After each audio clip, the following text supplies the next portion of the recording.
Bonsoir, amis d'Arlon. Hier soir, nous avons eu droit à la coulée de la cloche qui s'est déroulée sur la grande place Léopold. La place Léopold, donc, là, nous avons redoublé de courage. La coulée de la cloche s'est effectuée à minuit. Je vous laisse sur les images du déroulement des opérations.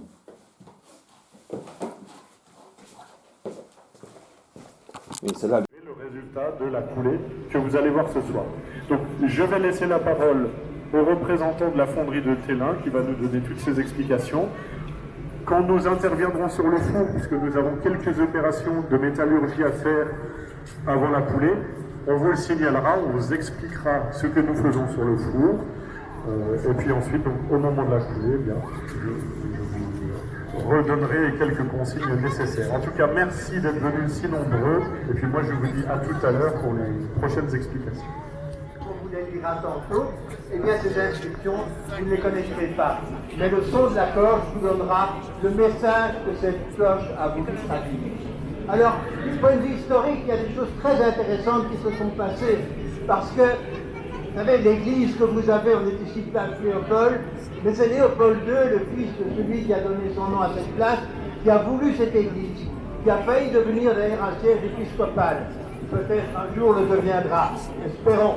Mais cette église devait être le carrefour d'entrée du sud du pays et être l'image du pays. Et il ne faut pas oublier qu'à un moment, des gens très importants ont transité ici par Arlon, venant du Luxembourg, et je ne citerai que M. Strauch qui a signé les accords de Berlin et qui était à Arlon peu de temps avant de faire cette signature à la place de Léopold II. Donc, toute l'histoire se retrouve dans cette église qui était grandiose et qui a connu, bien sûr, toute une... D'abord, c'était une église qui remplaçait une autre église et aussi celle-là, l'église extramuros. Et c'est un peu l'image de Saint-Martin. Saint-Martin était un légionnaire romain. Vous avez dans l'histoire des saints, il y en a au moins 3 que vous connaissez. Saint-Eustache, oui, vous le connaissez mais sans le connaître. Qui était Saint-Eustache? C'est un pauvre légionnaire romain qui un jour a été converti en voyant un cerf avec une croix. Et non, c'est pas Saint-Hubert, c'est Saint-Eustache. Saint-Donat, forcément, on le connaît ici, il protégeait de la foudre, et la foudre était très importante.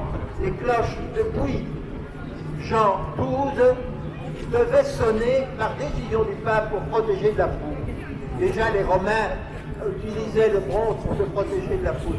Donc, c'est toute une longue histoire que cette protection de la foudre et de l'importance qu'elle pouvait avoir pour les gens au quotidien. Alors, bien sûr, notre protecteur d'Arlon est venu peu à peu. La première église, semble-t-il, n'était pas destinée à Saint-Martin, mais bien plutôt à Saint-Marc, parce que les premières dédicaces de cloche se faisaient pour des évangélistes. La cloche était la parole de Dieu, les évangélistes ont transmis la parole de Dieu, donc il est vraisemblable que Saint-Martin soit venu un peu après. Et c'était un saint extraordinairement populaire. Comme légionnaire romain, il l'a été pendant 25 ans. Donc c'était vraiment un militaire. Et il venait après des saints qui étaient, eux, des saints qui avaient été martyrisés. Lui, il n'a pas été, mais il s'est martyrisé par mortification. Et les grands exploits, vous les connaissez, il a partagé son manteau, mais ce n'est pas le seul. Un moment, sous Jules César devait participer à une bataille comme légionnaire, et il refuse de prendre les armes. On l'accuse de couardise, et lui, courageusement, dit « Non, j'irai à la bataille, mais sans armes ». Et évidemment, la bataille était gagnée grâce au signe de croix. Tous ces gens ont donné l'importance que va prendre la foi à ce moment-là, à partir d'une religion romaine très différente. Et ici à Arlon, il ne faut pas vous le dire, les cimetières étaient de plein champ et les cultes étaient un peu partout autour de la ville dans la nature. L'Église va tout regrouper au centre de la ville et va mettre au centre de ce regroupement la cloche qui va tout organiser. Donc c'est quelque chose de très important. Saint-Martin, il y a à peu près 300 villages qui portent le nom de Saint-Martin. Et beaucoup de paroisses encore. Alors il y a Saint-Martin, Fontaine-Saint-Martin, Mont-Saint-Martin, il y a des tas de Saint-Martin partout, mais ça montre la popularité qu'il a pu avoir ici. On raconte des tas de miracles de Saint-Martin. Il a chassé le démon plusieurs fois, y compris un démon qui était déguisé en Dieu. Il a chassé des serpents venimeux, il a calmé des mains enragées. Et comme Saint-Nicolas et comme d'autres, il a sauvé des marins de la noyade, il a exorcisé des démons.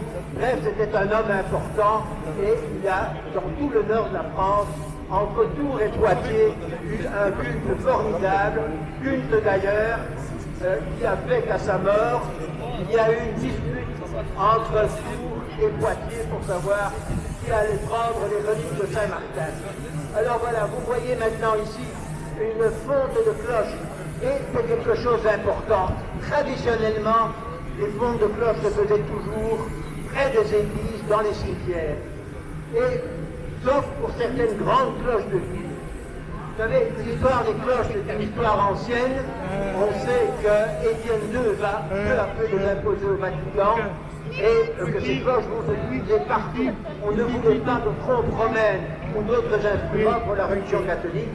Donc on a imposé la cloche qui créait l'éternité par une sonnerie de volée. Il faut aussi frapper, donner les heures ou d'autres temps. Il y avait des vignerons qui donnaient les heures et des cloches pour les places comme ici qui appelaient les magistrats qui donnaient les exécutions. C'était très important à l'époque. Aussi la cloche pouvait purifier, chasser les épidémies. Et ce n'est pas un hasard si beaucoup d'églises, beaucoup de cloches sont venues à l'époque des épidémies, de choléra notamment, qui ont sévi dans leur région, et la cloche était censée chasser tout ce qui était dangereux. Alors, il y a des cloches plus importantes.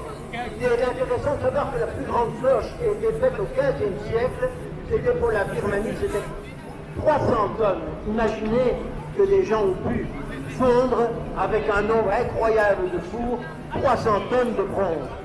La cloche, qui a un peu moins, c'était la cloche de Moscou, 200 tonnes, mais voilà, les histoires ont parfois un côté triste, aucune grue ne pouvait soulever 200 tonnes, donc la cloche de Moscou est restée longtemps dans son trou.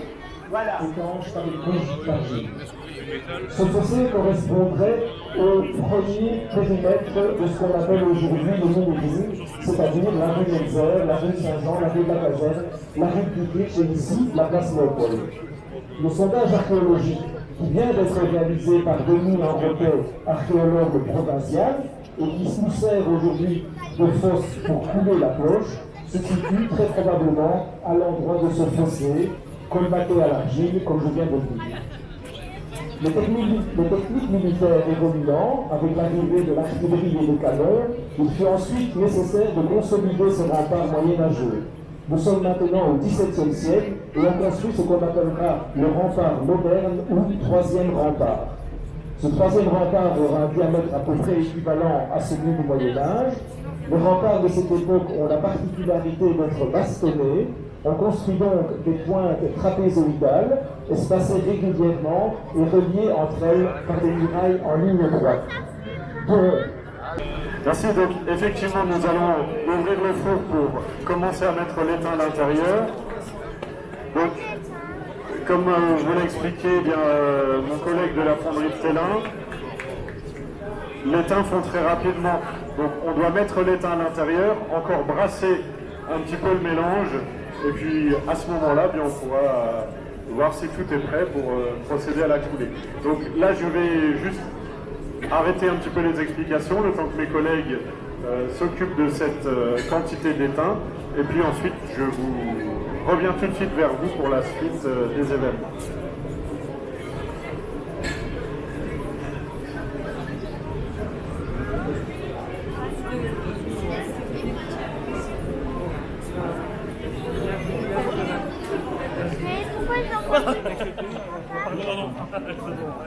Papa, pourquoi ils n'ont pas mis l'autre moule?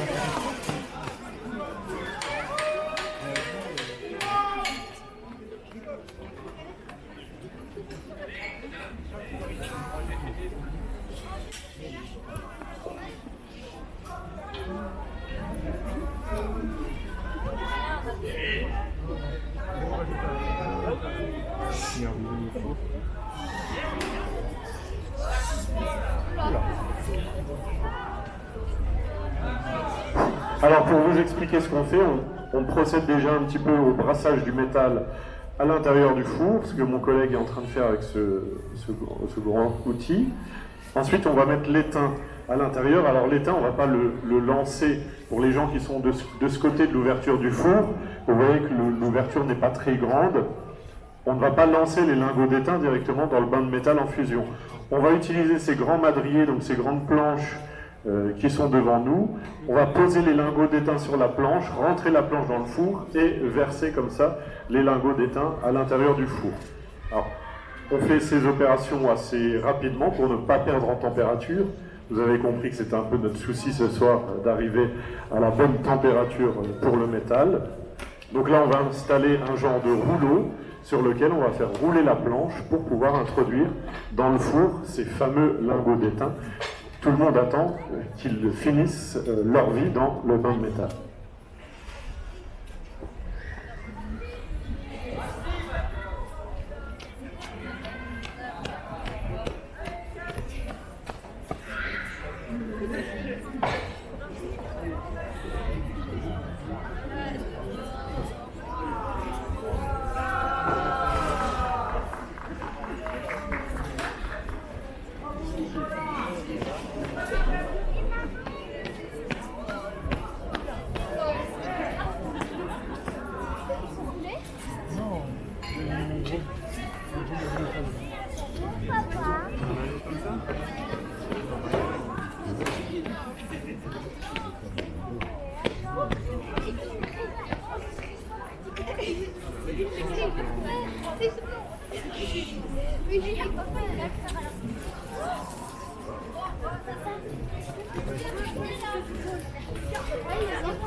Tu peux aller près de 26 là.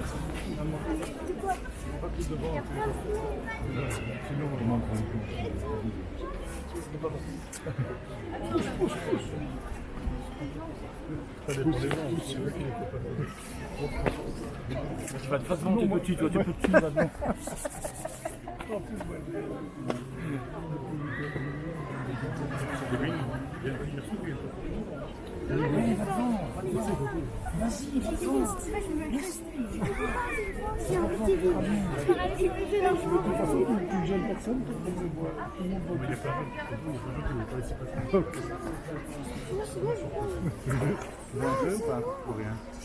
Je te raconte.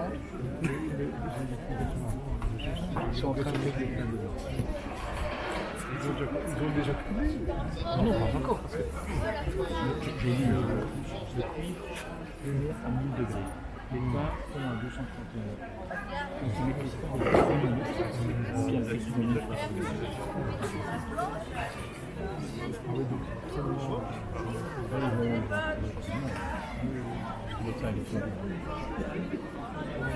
Bon, pas que touiller, hein.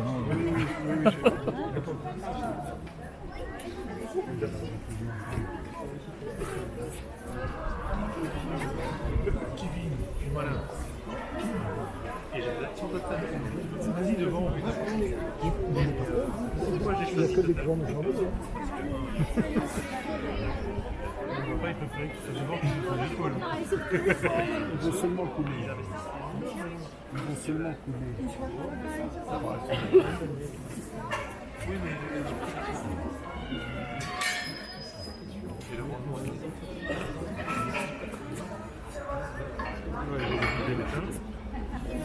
Moi je t'accepte.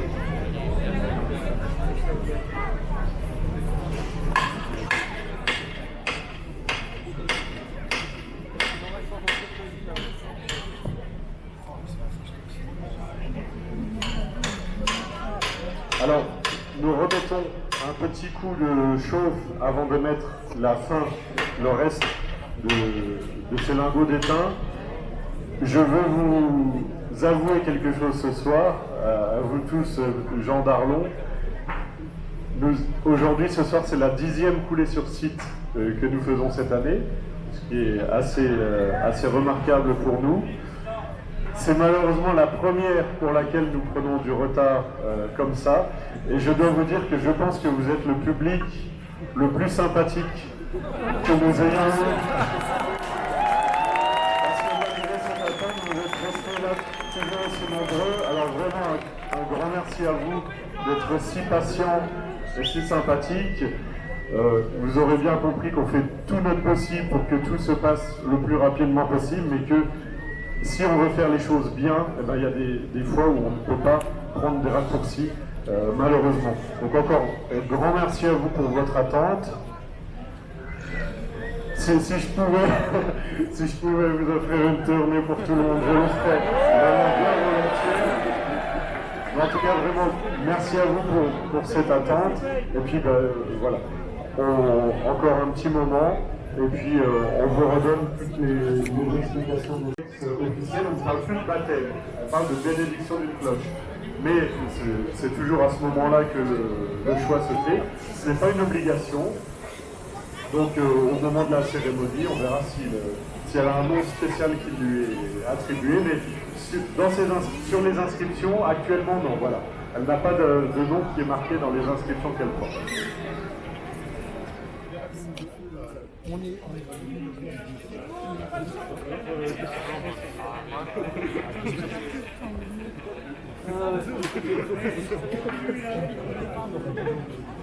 C'est meilleur, hein?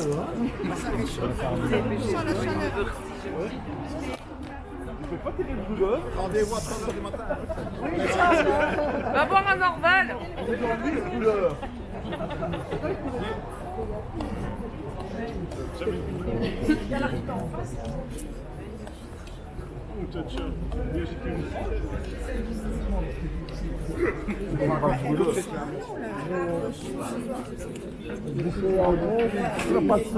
Rendez-vous à 5h du matin.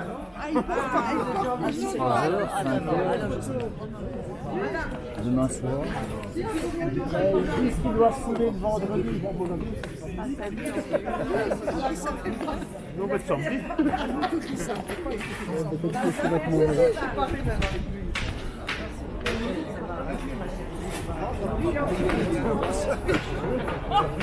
Regarde ma chérie, t'aurais pris la caméra comme monsieur Quelle caméra? au-dessus de ta tête. Mais bon, j'ai pas ça. T'aurais pas loupé le film. Moi, j'ai pas ça. Le feu de l'action. C'est toute une passion à Arlon. Le feu de l'action, c'est vraiment ça aujourd'hui. Moi, je voulais toujours ça pour la plongée. Pourquoi est-ce qu'ils ont mis ce paravent? Il ne restera plus rien.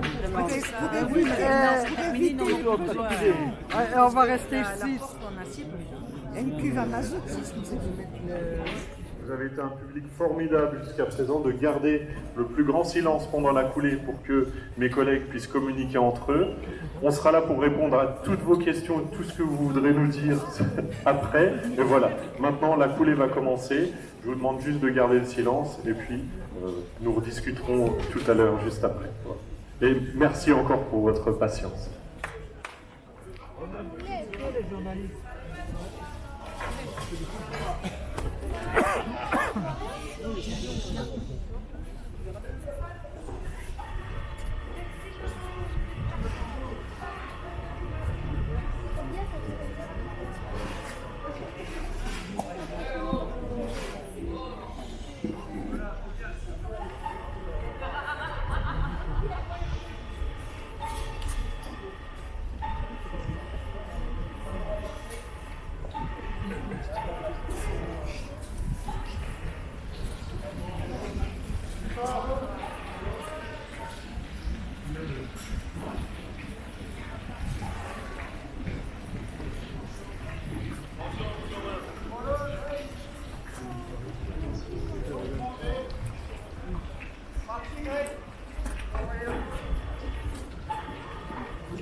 C'est en train de remplir le poche.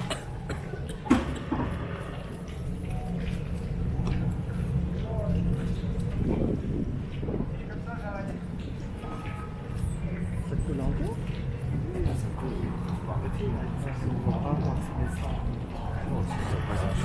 Ah oui, oui. Ça, c'est les trucs qu'ils ont mis. C'est ça qui est beau.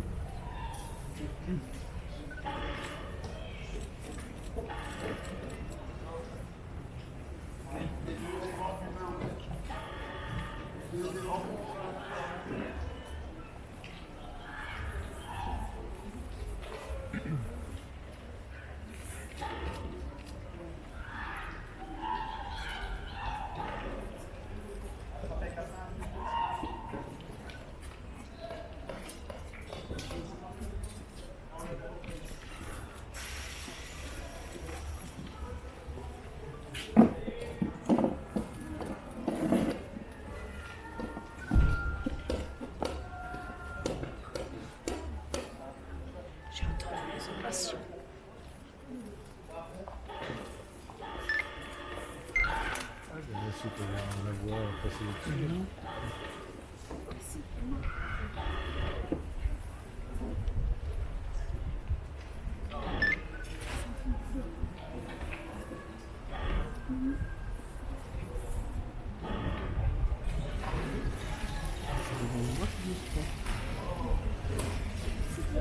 C'est fini. Ah oui, oui, c'est bon.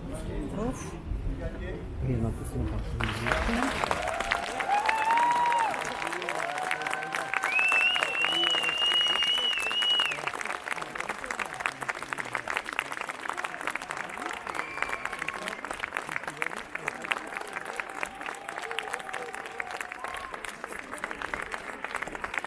Mon cher public Garland, merci beaucoup pour vos applaudissements. Donc, vous avez pu le voir, la coulée s'est très bien passée, en fait, puisque ce que vous avez pu voir, ce panache de fumée puis de flammes, c'était tous les gaz qui sont produits à l'intérieur du moule, donc qui s'échappaient par les évents et qu'on a enflammés. La cloche est bien remplie. Alors, vous ne pouvez peut-être pas le voir d'où vous êtes, mais on sait qu'elle est bien remplie parce que les évents eux-mêmes sont remplis de métal, donc on sait que la cloche est bien remplie. On va finir de vider le four pour que tout le métal en ressorte. Donc voilà, maintenant, eh bien, il faut encore attendre jusque mercredi prochain pour voir le résultat. Alors, je voudrais quand même vous nommer les différents membres de mon équipe qui ont quand même donné tout ce qu'ils pouvaient pour que cette coulée si longtemps attendue se passe bien. Donc, je vais vous les nommer. Il y a André, qui est le fondateur en fait, de la fonderie. Nicolas, qui vient d'enlever son casque.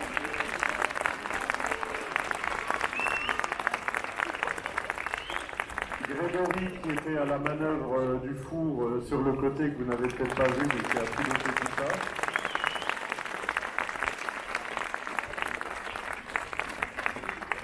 Et Olivier, qui est le régional de l'État, puisqu'il est artisan campanaire comme nous à Télin, et qui est venu nous donner un petit coup de main aujourd'hui.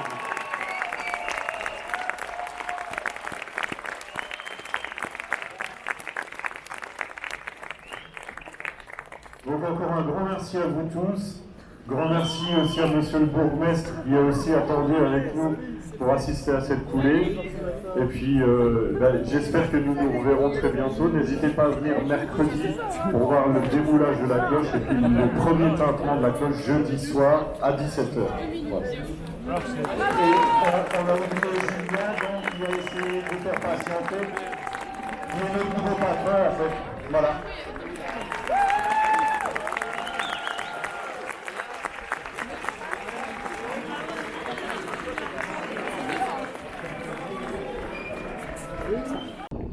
Enfin, la cloche de Arlon a quand même été enfin coulée.